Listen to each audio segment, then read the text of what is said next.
Lieutenant Connie Kelly has been with the Hartford, Vermont Police Department for 25 years. After recently completing the power training program with Beyond Us and Them, we asked her to share some reflections on her long career and the value of a program like Power. I started in law enforcement in 1996. You didn't talk about the emotional toll that it would take on you, or maybe because you have your bravado up, it may be years before that stuff affects you. And just to say it doesn't bother me, you get numb to it after a while. You see one dead body, you see them all. Well, you don't. And eventually it takes a toll on you. In July of 2024, Lieutenant Kelly and 4 of her fellow officers from the Hartford Police Department joined a cohort of other first responders who had signed up for a power training led by Beyond Us and Them and organized through Dartmouth Hitchcock Medical Center in New Hampshire. Getting thrown into it, and then all the science behind it. And, this is why we had you guys do this stuff. And this is the reasoning behind all of this. And it really made sense.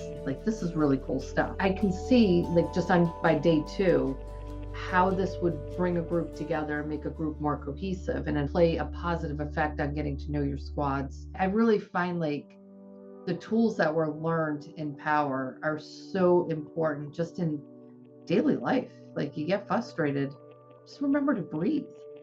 Not that that's going to fix everything, but it's a good start. I know one of our former dispatchers, there was a gentleman who committed suicide on the phone with her. He called and said, I want to make sure somebody finds me. And then there was a gunshot. I can't imagine how traumatic that phone call had to be.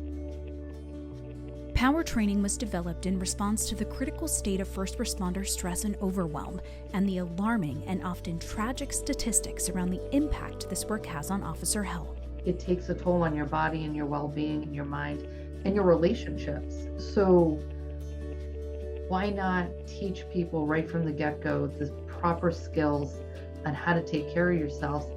Because maybe you're not taking care of yourself and you don't realize it, or maybe you're suffering and you don't realize it. You don't see the signs in yourself, but someone else who's been to the training can see the signs in you and can say, hey, why don't you try this? Or why don't you try that? Power can be used anywhere, and you can use it in your personal life, the skills that you use, and you can share those skills. I'll tell you, I have raved over the course. I learned so much. I truly believe in how important this is.